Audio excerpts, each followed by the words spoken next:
Good morning, City Farm. Sa umagang ito po ay nakapag-harvest tayo ng mga talong galing sa pananim. Sa 2, 3, 4, 5, 6, 7, 8, siyam na talong. Eksakto, ang hirap po mag-isip ng ulamin sa tanghaling ito at papasok na naman po sa trabaho. At kailangan bago umalis sa bahay, syempre kumain at may paghanda ng tanghalian ng pamilya. Ngayon din po ay meron ako na harvest ng 2 itlog galing sa mga alaga, pero syempre kukulangin yun. Mabuti na lang kagahapon bumili ako ng mga itlog sa Talipapa. Dito ko na po inihaw kasi ang hirap po magpauling yung mahangin.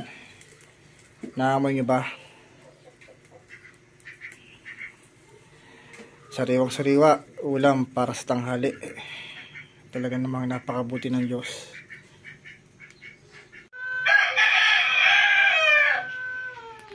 Ihaw po ng talong para po sa tanghalian natin. Nga pala, kahapon po ay napisa nga po yung isang itlog ng ating pong inahin. At ngayong umaga, pag-gising po, sinilip ko. Bale, 2 na yung napisang itlog. Lumabas na sisiw. Yung 3 ay wala po.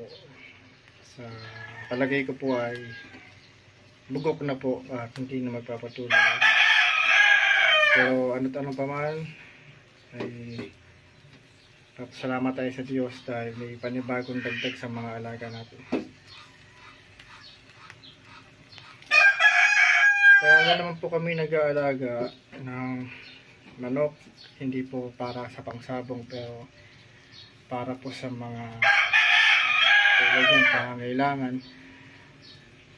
Itlog, baka mahal po ng itlog sa tindahan. Tapos karne. Nakakapagod din dahil naglilinis po tayo araw-araw, pero nakasanayan na eh. Nasanay na po ako maglinis ng mga dumi nila. Mga dumi ng mga alaga. Kaya kumbaga yun na rin po yung pinaka-exercise ko. At kung lulubi ng Diyos pagdating ng panahon, ang masarap na retirement kasi yung nagtatanim ka eh. Para sa akin tatanim, nag-aalaga ng hayop. Yun ang mga typical na gusto kong retirement pagdating ng panahon.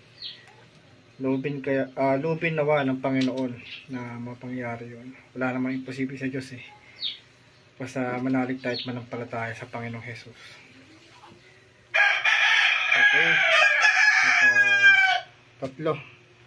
Nakatatlo na po ako na iyong talong.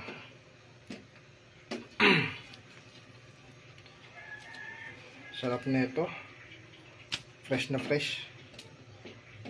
At ang sarap sa pakiramdam na yung kinakain natin ay galing sa pinaghirapan talaga.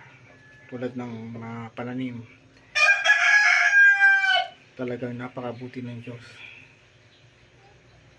Talagang nagpo-provide siya. Napakabuti ng Diyos.